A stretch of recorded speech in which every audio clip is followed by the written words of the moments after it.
카인과 아벨 이야기 다들 아시죠?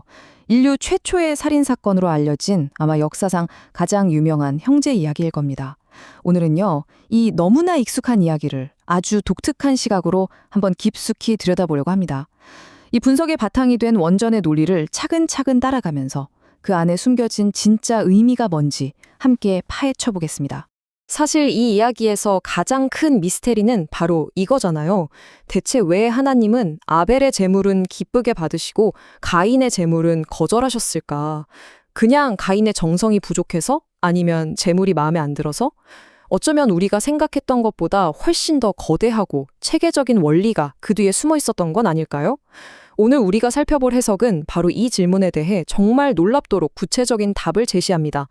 자, 이 이야기가 좀 복잡하게 느껴질 수도 있으니 오늘 이런 순서로 한번 풀어가 볼게요. 먼저 복귀를 위한 계획이 뭔지, 그리고 첫 가정에 주어진 시험과 두 형제의 역할에 대해 알아볼 겁니다. 그 다음엔 그들이 세워야 했던 두 가지 기대가 있었는데 이게 어떻게 비극적인 실패로 이어졌는지, 그리고 마지막으로 그 실패가 주는 교훈은 무엇인지, 이 흐름대로 따라오시면 전체 그림이 선명하게 보이실 겁니다.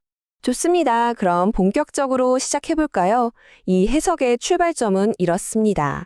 아담과 하와가 타락한 후에 인류가 뭐랄까 하나님께 속한 것도 아니고 사탄에게 속한 것도 아닌 아주 어정쩡한 중간 위치에 놓이게 됐다는 겁니다. 이러지도 저러지도 못하는 상태가 된 거죠.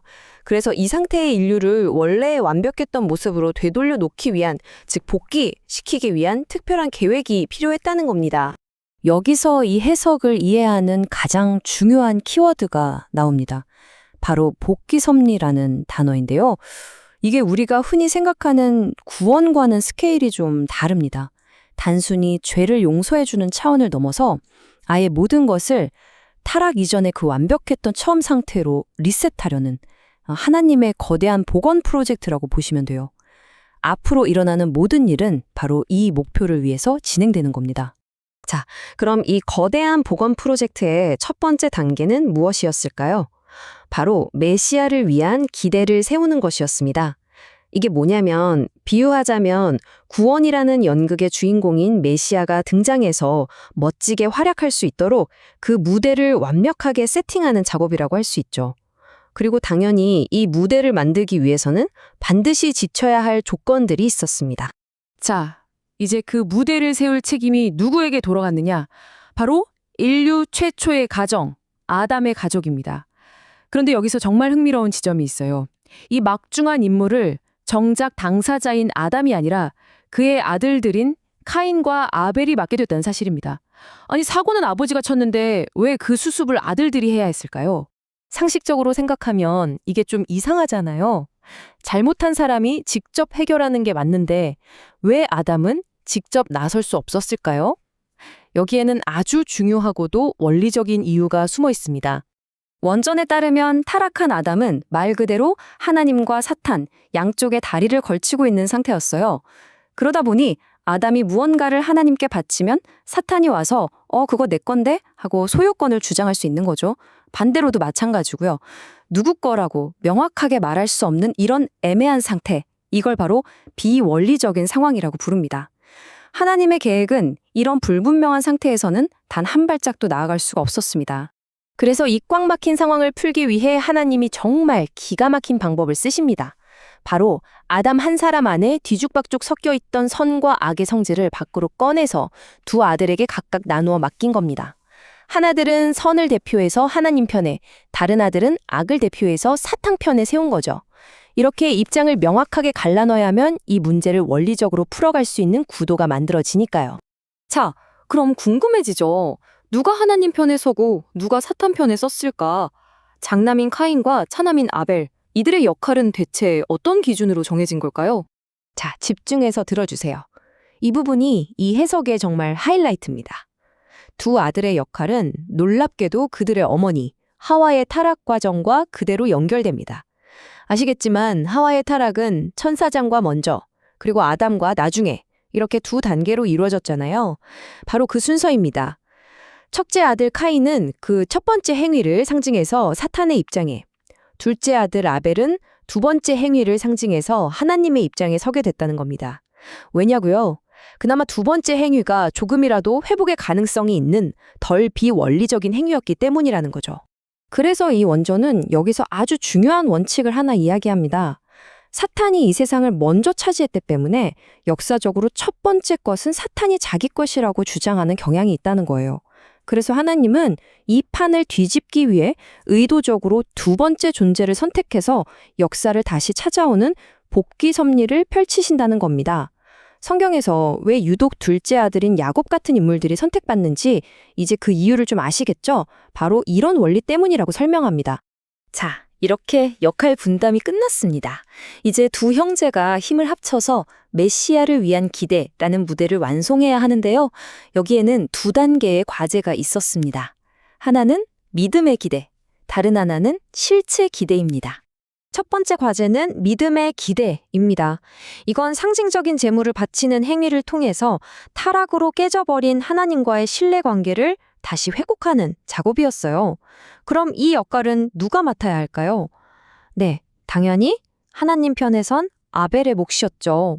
그리고 그 결과는 우리 모두가 알다시피 아벨은 이 과제를 성공적으로 해냈습니다. 하나님이 그의 제물을 받으셨고 이걸로 첫 번째 관문인 믿음의 기대는 무사히 세워진 겁니다. 이제 모든 스포트라이트는 두 번째 과제를 맡은 카인에게로 향합니다. 두 번째 과제, 바로 실체 기대입니다. 이건 그냥 제물 하나 바치고 끝나는 상징적인 일이 아니에요. 이건 실제 행동을 통해서 자신의 내면에 있는 타락성을 벗어던져야 하는 훨씬 더 어렵고 근본적인 미션이었습니다. 그리고 이 엄청나게 중요한 책임이 바로 사탄 편에 서 있던 카인에게 주어진 거죠. 이것이야말로 카인이 통과해야 할 진짜 시험이었습니다. 하지만 안타깝게도 우리는 이 이야기의 결말을 알고 있습니다. 인류를 위한 이 원대한 첫 번째 계획은 바로 이 두 번째 단계에서 와르르 무너져 버리고 말죠.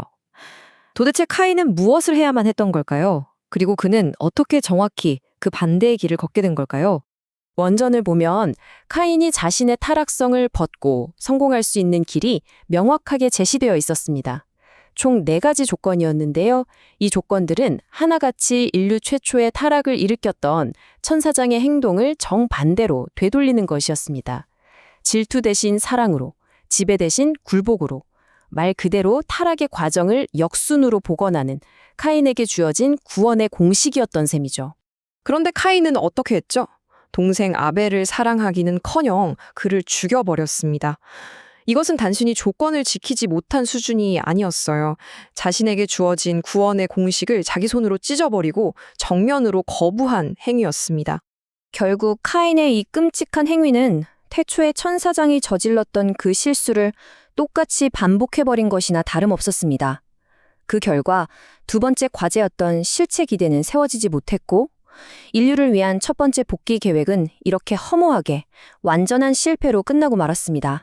자, 그럼 이 실패한 이야기가 그냥 옛날에 그런 안타까운 일이 있었구나 하고 끝나는 걸까요? 아닙니다. 이 해석은 바로 이 실패 속에 인류 역사를 관통하는 아주 중요한 패턴이 숨어 있다고 주장합니다. 그게 바로 카인 아벨의 구도인데요. 이 패턴이 역사 속에서 그리고 우리 삶 속에서 계속해서 반복된다는 겁니다. 예를 들어 선한 것을 쫓는 우리 마음이 아벨이라면 자꾸만 육체의 욕망에 끌리는 우리 몸은 카인이라는 거죠. 역사적으로는 에서와 야곱의 관계가 그랬고 더 나아가 인류 전체가 카인의 입장에서 아벨의 입장으로 오시는 메시아와 하나 되어야 한다는 겁니다. 이게 바로 이 원전이 세상을 바라보는 틀입니다. 그래서 이 길고 복잡한 이야기를 딱 한 문장으로 요약하면 바로 이것입니다. 사탄 편을 상징하는 카인형 존재가 원래의 선한 상태로 돌아가기 위해서는 반드시 하나님 편에 선 아벨형 존재를 인정하고 그에게 사랑으로 자발적으로 굴복해서 하나가 되어야 한다는 것. 이것이 바로 복귀를 위한 유일한 길이라는 게 이 해석의 핵심 주장입니다. 이 원전은 심지어 이 카인과 아벨의 패턴이야말로 역사의 모든 비밀을 푸는 마스터키라고까지 이야기합니다. 만약 정말 그렇다면 어떨까요?